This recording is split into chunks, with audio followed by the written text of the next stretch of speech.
Praise the lord. પ્રભુ ઈસુના નામમાં આપ સર્વને પ્રેમી સલામ. પ્રભુના વચનોમાંથી શીખવા માગીએ છીએ. નિર્ગમનનું પુસ્તક, તેનો 34મો અધ્યાય અને 35મી કલમ. ત્યાં લખવામાં આવ્યું છે, અને ઇસ્રાયેલ પુત્રોએ મૂસાની સામે જોયું, તો મૂસાનો ચહેરો પ્રકાશતો હતો, અને મૂસા તેની સાથે વાત કરવાને માટે માહે જતો ત્યાં સુધી તે પોતાના મુખ ઉપર ફરીથી ઘૂંઘટ રાખતો.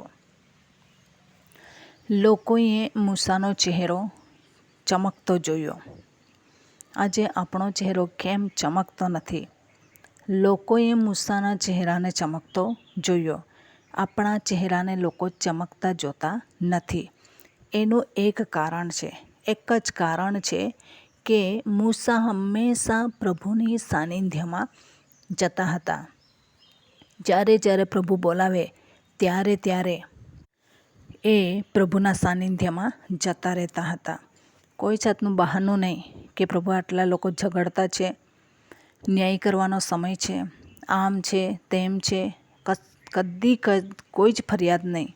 જેવા પ્રભુ બોલાવે જાય.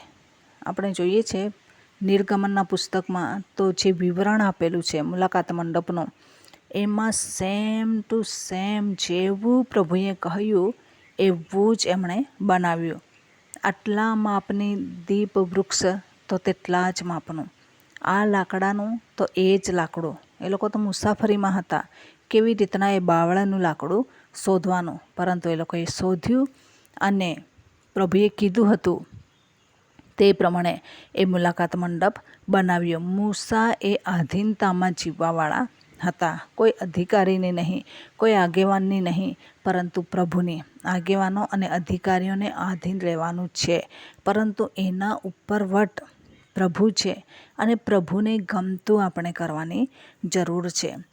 જ્યારે એ પ્રભુની પાસે જતા અને પ્રભુનો ચહેરો એ ચમકતો હતો, એ પ્રભુનો ચહેરોની ચમક એના પર પણ પડતી હતી. એક વખત મેં DGS દિનાકરણની પુસ્તક વાંચતી હતી, ત્યારે એક બાબત એમની જીવન ચરિત્ર વિશે સાંભળ્યું. તેમાં લખેલું હતું, તેઓ બેંકમાં એ સમયમાં નોકરી કરતા હતા, અને એવા સમયમાં વધારે સમય પ્રાર્થનામાં ગાળતા હતા, રાતના પણ, પરંતુ પ્રભુ પણ મિટિંગો પણ ચલાવતા હતા, અને એ પ્રમાણે પ્રભુની સાથે સંગતમાં હતા. તો તે દિવસે પુષ્કળ વરસાદ વરસતો હતો, અને એમની પાસે કંઈ અજવાળાની વ્યવસ્થા હતી નહીં. એટલે એ વિચાર કરે છે કે બસમાંથી હું ઉતરીશ તો કેવી રીતના મારા ઘર સુધી જઈશ. પરંતુ જેવા એ બસમાંથી ઉતરે છે, બે એવા સ્વર્ગદૂતો હતા, અને એ લોકો એમની બેગ ઉચકીને ઘર તરફ જવા લાગ્યા. અને ઘર તરફ જાય છે, બંને સ્વર્ગદૂતો એ ઘર તરફ જાય છે, અને એ સ્વર્ગદૂતો ચમકતા હતા, અને એ સ્વર્ગદૂતોના પ્રકાશમાં, એ અજવાળામાં એ DGS દિનાકરણ જાય છે, અને પછી ઘર આવતા એ સ્વર્ગદૂતો જતા રહે છે. અને તે વખતે એમની સાથે એમની સાસુ પણ રહેવાને માટે આવી હતી.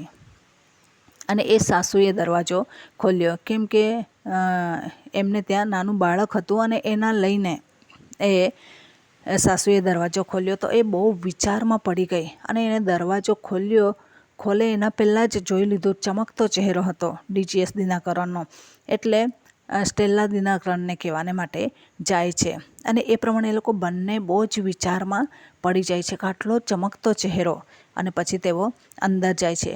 પછી પૂછવામાં આવે છે, તો સ્વર્ગદૂતો મને મૂકવાને માટે આવ્યા હતા, અને એમનો પ્રકાશ મારા પર રેલાયો, એના લઈને મારા પર પણ આ ચમક છે. તો એ પ્રમાણે જ્યારે આપણે પણ પ્રભુને પોકારીએ છીએ, પ્રભુના સાનિધ્યમાં રહીએ છીએ, આપણે જગતમાં છીએ, પેટને માટે પણ કરવાનું છે, અને સાથે સાથે આત્મિક બાબતોને માટે પણ કરવાનું છે. ઘણા બધા લોકોના બહાના છે. અમારી પાસે ખેતીવાડી છે ખેતીવાડી, પરંતુ આપણે થોડોક તો સમય કાઢવો જ પડશે, નહીં તો પછી ખેતીવાડી, નોકરી ધંધા બધા જ આપણે એ બધા અહીંયા સુધી જ છે. સ્વર્ગમાં જવાને માટે પણ અહીંયા જ મહેનત કરવાની છે. એ ત્યાં કોઈક સ્પેશિયલ સમય આપવામાં આવ્યો નથી. તો આપણા જીવનમાં કેમ પ્રકાશ નથી? કેમ કે આપણે પ્રભુનું સાનિધ્ય શોધતા નથી. ઘણા બધા દુઃખો વેઠીને લોકો શું કરે છે કે પ્રભુના રાજ્યમાં જાય છે. આપણને એમ કે આપણા જ ઉપર આભ તૂટી પડેલું છે, આપણે જ ક્રૂસ ઉચકીને જઈ રહેલા છે અને બીજા સહેલાઈથી આશીર્વાદો પ્રાપ્ત કરે છે એવું આપણને લાગે છે.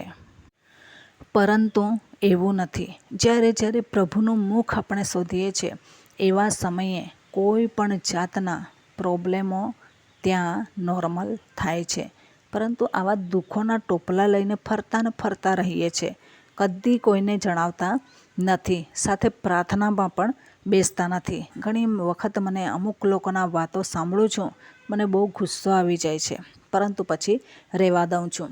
જ્યારે એમના જીવનમાં એવા ટોપલા ભરાઈ જાય બોજના, ત્યારે બીજાને એ ટોપલો ઉતારે, પણ ત્યાં સુધી થોડા ભર્યા જ કરે અને પછી ખબર પડે કે હવે મારાથી સહન થવાનું નથી. પોતે પ્રાર્થનામાં નહીં બેસે, ધીમે થોડી 5 મિનિટ બી તમે આદત પાડો પ્રાર્થનામાં બેસવાની, તો પણ થોડો બોજો તમારા જીવનમાંથી ઓછો થાય. પરંતુ અમારાથી નહીં જ થાય, બીજા જ કરે તો થાય. પેલા બેન પાસે સરસ તાલંત, પેલા બેન બહુ સાથે પ્રાર્થના કરે એટલે આ પ્રમાણે થઈ જાય. પ્રભુએ દરેકને પ્રાર્થના કરવાનો અધિકાર આપેલો છે, હક આપેલો છે, અબ્બા બાપ કહેવાનો હક આપેલો છે. તો આપણે પ્રભુને પ્રાર્થના કરવાની જરૂર છે અને આપણો બોજો પણ હલકો થશે. અને એવી રીતના પ્રભુમાં દિન પ્રતિદિન આગળ વધતા જઈશું.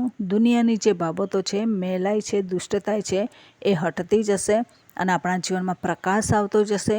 પ્રભુના વચનનો પ્રકાશ આવશે અને એ પ્રમાણે આપણે પણ બીજાઓને માટે ઉપયોગી બનીશું, પ્રકાશનું કારણ બનીશું, પ્રકાશ રેલાવીશું. પરંતુ એ સહેલાઈથી થતું નથી. ઘણી બધી વસ્તુઓ જતી કરવી પડે છે, ઊંઘ જતી કરવી પડે છે, બેદરકારીપણું જતું કરવું પડે છે અને આપણે એને મહત્ત્વ આપવું પડે છે. ત્યારે એ બધી બાબતો બને છે. એના માટે આપણે ઘણા અપમાનો પણ સહન કરવા પડે, નહીં તો ઘણા બધાના મહેણા ટોણા પણ સહન કરવા પડે. ત્યારે આપણા જીવનમાં એ પ્રમાણે પ્રકાશ રેલાશે.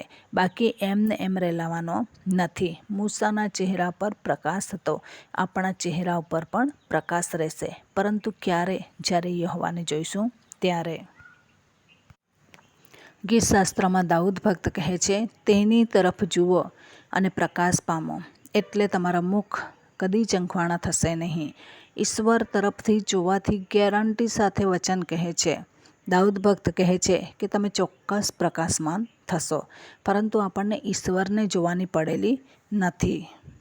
દુઃખોને જોઈને આપણે જે કદ છે દુઃખોનું, એનું વધારે ને વધારે મોટું કરીએ છીએ અને પછી એટલું મોટું કરી દઈએ છીએ કે પેલી પ્રાર્થના નાની પડે છે. પછી બીજાને શોધતા ફરીએ છીએ. તો આ દિવસોમાં ઈશ્વર આપણને જણાવે છે કે આપણે પ્રભુની સાથે સમય ગાળીએ. જેમ મૂસાનો પ્રભુએ ઉપયોગ કર્યો એવી રીતના આપણો પણ ઉપયોગ કરવા માગે છે. પણ ક્યારે? જ્યારે સમય કાઢીશું ત્યારે, પ્રભુને માટે સમય કાઢીશું ત્યારે, પ્રભુના સાનિધ્યમાં બેસીશું ત્યારે. સાનિધ્યમાં નહીં બેસીએ તો કશું થવાનું નથી. કદી આપણે પ્રકાશિત થવાના નથી. તેથી પ્રભુનું વચન કહે છે યશાયા 61 કે ઉઠ પ્રકાશિત થા, તારો પ્રકાશ આવ્યો છે. પ્રકાશમાન બનવાનું છે અને બીજાને માટે આપણે ઉપયોગનું કારણ બનવાનું છે. તો આ દિવસોમાં ઈશ્વરે જે જીવન આપ્યું છે એ જીવનમાં આગળ અને આગળ વધતા જઈએ. તો આ વચન પ્રમાણે જીવન જીવવા પ્રભુ આપણને સહાય કરે. વચનનો આશીર્વાદ પ્રભુ આપણને સર્વને પૂરો પાડે. આમેન. પ્રાર્થના કરીએ. પ્રેમાળ પરમેશ્વર પિતા, અમે તમારો આભાર માનીએ છીએ, તમારી સ્તુતિ કરીએ છીએ. તમામ શ્રોતાજનોના જીવનોમાં જે પણ અંધકાર હોય, હજુ સુધી મૂસાની જેમ, હજુ સુધી સેવકોની જેમ, હજી સુધી અજવાળાની જેમ એ લોકો પ્રકાશિત થયા નહીં હોય, એમના જીવનમાં જે પણ અંધકાર છે, પ્રકાશને અવરોધી રહ્યું છે, એવી બાબતો છે, વસ્તુઓ છે, ઈસુના નામમાં એમને હાંકી કાઢીએ છીએ. અને પ્રભુ એમનું જીવન એક આનંદિત જીવન, પ્રકાશિત જીવન, અજવાળારૂપ જીવન બની જાય એવી કૃપા અમે તમારી પાસે માગીએ છીએ. આ તમામ બાબતોને તમારા લોહીની અંદર કવર કરી દેતા આ પ્રાર્થના પ્રભુ ઈસુના મૂલ્યવાન નામની અંદર માગીએ છીએ. Amen. Thank you. Praise the lord. God bless you. Amen.